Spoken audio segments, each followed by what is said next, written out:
नमस्कार दोस्तों, बहुत बहुत स्वागत है मेरे चैनल एक्सप्रेशन अनुराधा सिंह पर। और आज मैं आपको एक सफलता की अलग ही कहानी बताने जा रही हूँ। एक पति पत्नी के एक साथ सफल होने की कहानी।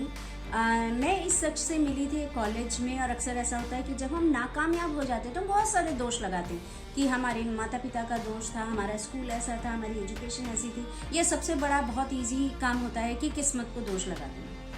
लेकिन अगर आप मेरी कहानी सुनोगे तो आपको लगेगा कि कितनी रुकावटों के बावजूद भी कोई सफल हो सकता है। जिस शख्स की मैं कहानी सुना रही हूँ वो मुजफ्फरनगर के पास एक बहुत छोटे से गांव से आते हैं और वो जाट समुदाय से हैं। वो अपने माता पिता के इकलौते पुत्र थे और उन्हें एजुकेशन के लिए जब डाला गया स्कूल कॉलेजेस में तो उन्होंने अच्छी एजुकेशन अच्छे मार्क्स से किया और वो आगे पढ़ना चाहते थे। लेकिन बीएससी तक पहुँचते पहुँचते पता नहीं उनके जो पिता थे वो क्योंकि फार्मर थे तो उन्हें लगा कि इतने दिनों तक कि उनकी किसान बुद्धि ने सोचा कि इतनी ज़्यादा पढ़ाई कर ली अब तो इसे नौकरी करनी चाहिए, और वो उनके पीछे पड़ गए कि नौकरी ढूंढो। अब सर ने नौकरी ढूंढ ली, वो एक कंपनी में मार्केटिंग का काम करने लगे। तभी उनके दादाजी बीमार हो गए और उन्होंने कहा मुझे तो पोते की शादी देखनी है, और उनके परिवार ने उनकी शादी तय कर दी। अब शादी भी ऐसी लड़की से तय की जो 12th पास थी। अब सर अंदर बहुत परेशान थे लेकिन वो कुछ कह नहीं पा रहे थे।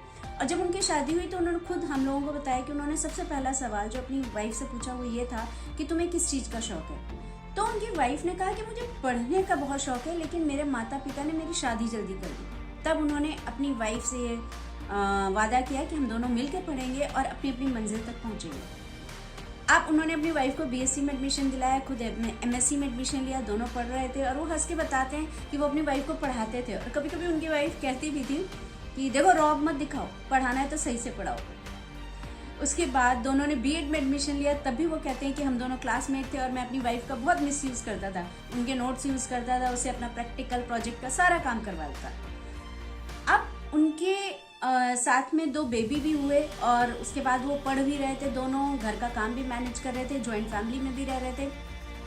उनकी वाइफ ने एमएड किया, यूजीसी नेट क्वालिफाई किया। उसके बाद उनका विशेष बीटीसी में आज टीचर हो गया। लेकिन क्योंकि दोनों ही संतुष्ट नहीं थे तो उन्होंने कहा तुम कंपटीशन भी देते जाओ, और वो कंपटीशन देती रही और आज वो डिस्ट्रिक्ट एजुकेशन ऑफिसर हैं।